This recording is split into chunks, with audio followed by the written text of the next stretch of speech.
like to speak a little bit about the heart of the practice, meditation, by posing some questions and then responding to them. What's the essence of meditation practice? Shortly after the Buddha was enlightened, there's a story that he was walking down the road, met some people who saw him, and he was in a very happy state. He was supposed to have been quite a handsome prince before his going off to be a monk. So here's this handsome prince, now wearing golden robes and recently enlightened and obviously quite pleased. I was going to say pleased with himself. I don't know about that. But at least very happy. And very special from all accounts. So they saw him and they said, "Wow, you seem very special. What are you? Are you some kind of an angel or a deva?" He seemed unhuman in some way. "No." "Well, are you some kind of a god then?" "No." "Well, are you some kind of a wizard or magician?" "No," he replied. "Well, are you a man?" "No," he said. "Then what are you?" And he answered, "I am awake." And in those 3 words, "I am awake," gave the whole teachings of what Buddhism contains. To be a Buddha is one who has awakened to the nature of life and death and the world in which we live, awakened to the body and mind. And so the practice of meditation from the Buddhist or other traditions is not to become a meditator or a spiritual person or a Buddhist or join something, but it's rather to understand this capacity we have as humans to awaken. Now, what is that which we can awaken to? What is the Dharma which we can awaken to? Dharma is a Sanskrit and Pali word that refers to that which is universal, to the teachings and to the laws of the universe, teachings which describe it. And the Dharma, or the laws, the way things work, are always here to be discovered. They're quite immediate. So there's a story many of you old meditators who've come to these things will have heard before, of a pious man who very much believed in God. And one day, at the place where he dwelled, it started to rain heavily, and it rained, and a big flood came. And he went from his first floor to the second floor of his house, and the water rose until he was on the roof. Someone rode by and said, "Get in, my friend, I'll save you, the water's rising." He said, "No, I believe in God, I really have faith, I believe." So he sent the rowboat away. It rained more, and the water got all the way up to his neck, and another boat came by, picking up people. "Get in, my friend, I'll save you." "No, thank you. I have trust, I've lived my whole life, I believe in God, no need." The rowboat goes away. It gets up to his nose, just barely can breathe, and a helicopter comes over and lowers down a rope. "Come up, my friend, save you." "No, thank you, I believe, I have faith, I trust." So the helicopter goes away. It rains some more, and he drowns. He goes to heaven after that. And after not very long there, he gets an interview with God, and it's his turn. So he goes in, and he sits down and pays his respects and whatever, and then he says, "I just don't understand it. Here I was your faithful servant. I was so trusting and prayed and so believing, and I just don't understand what happened to me." And he sort of recounts all his circumstances. "Where were you when I needed you?" And God looks and kind of scratches his head and says, "I don't understand it either. I sent you 2 rowboats and a helicopter."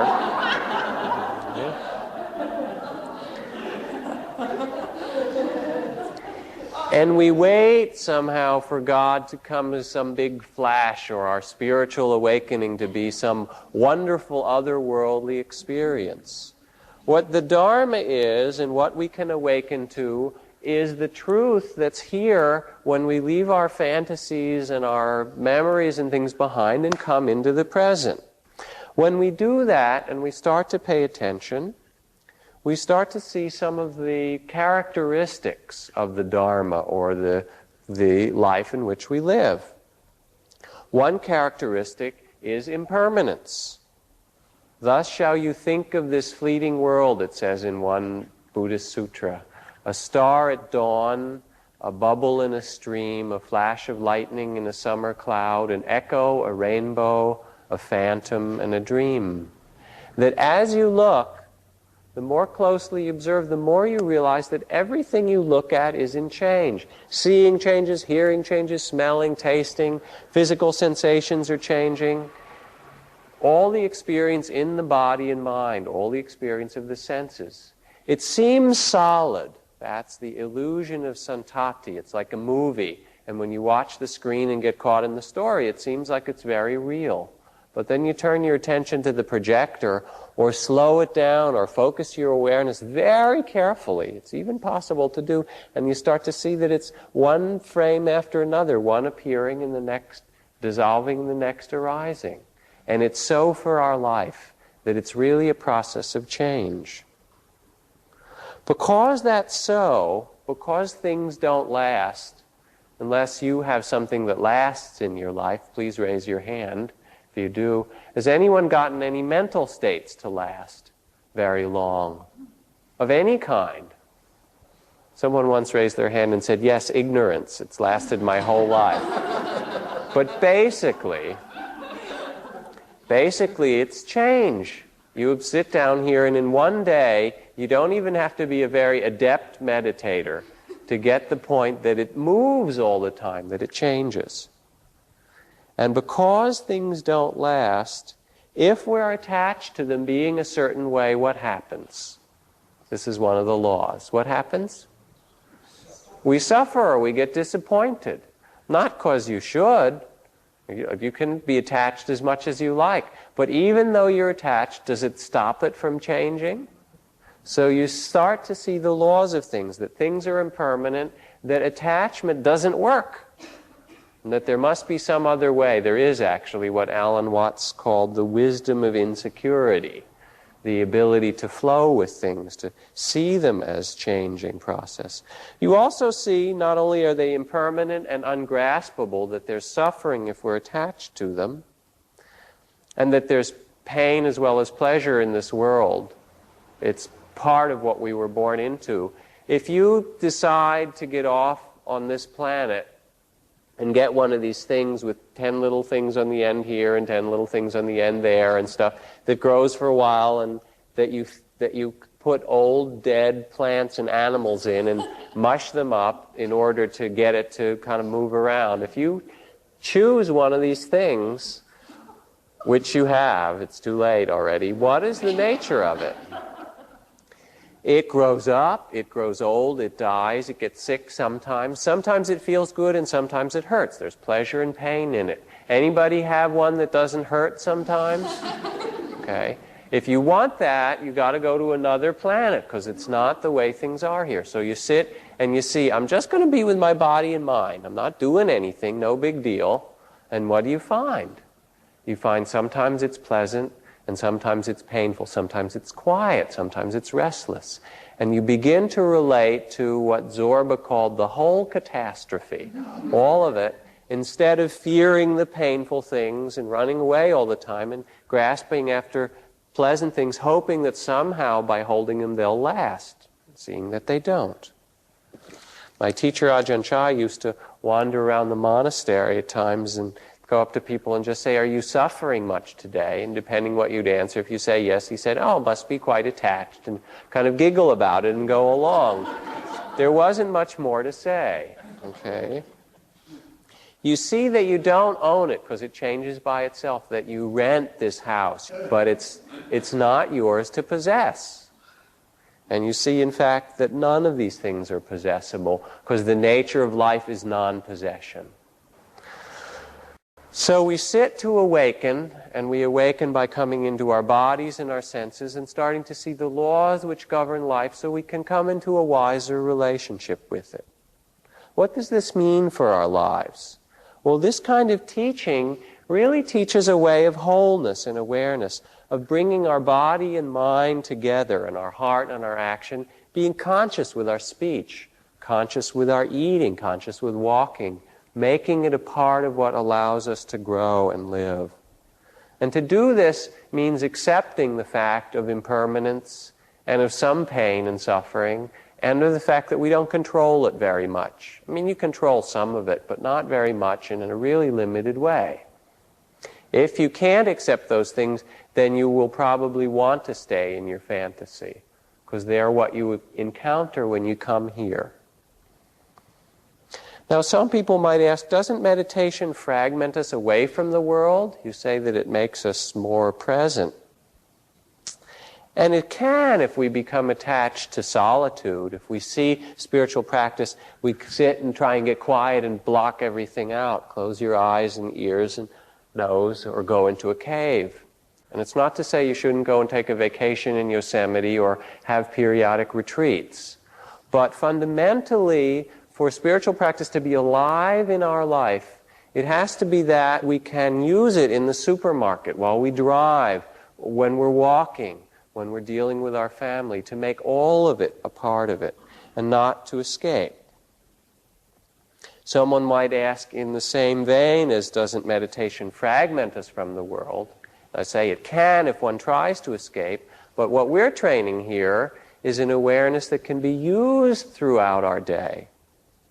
Well, what about social responsibility?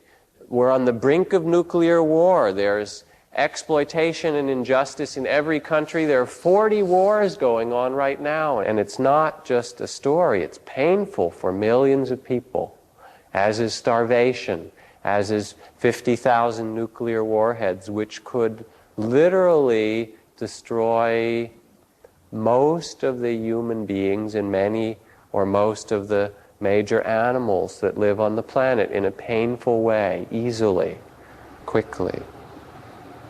Now, one must listen to one's heart in this. It's interesting. You can make a compelling case for different sides. On one side, you can listen to Gandhi, who says, to come face to face with the universal, all-pervading truth, one must be able to love the meanest creatures as oneself. To do this, one cannot stay out of any field of life. Those who say religion has nothing to do with politics do not know what religion really means. And from that point of view, you see that what's necessary is not to sit, but to act. There is starvation. Nuclear war is imminent if we don't do something. There is compelling need, even in this very rich and affluent society, of people who are suffering in many ways. And what are we doing sitting around? It's quite convincing. There's another side which is equally convincing. And that is, what is the cause of that starvation and all those wars and that suffering? There's enough oil, there's enough food, there's enough resources on this planet. The cause of it is greed, and the cause of it is prejudice and hatred. We hate people who different religion, different skin color, different customs. We like our country, our family, our religion, our type. And so there's hoarding, and there's grasping, and greed and hatred and ignorance. And we've tried through revolution for many centuries. It's helped in some ways, but in others it just keeps going around because we haven't touched the root of the problem. The root of the problem is for someone to discover what it means to not be caught up by anger, what it means to be free from that fear or that prejudice which arises in human hearts and minds, what it means to be unafraid of that which is painful as well as that which is pleasant, to be open, to have the heart open to all of what the world presents. So we don't need more oil and food as much as we need somebody who understands how not to get caught in anger and fear and prejudice. And that somebody is you. So instead of it being a luxury to meditate, from another point of view, it's a responsibility for anyone who can to figure out in their own being, in their own life, what it means not to be caught by these forces, to learn some new way, and then bring that to bear on the economic and social and political kinds of suffering as well in the world.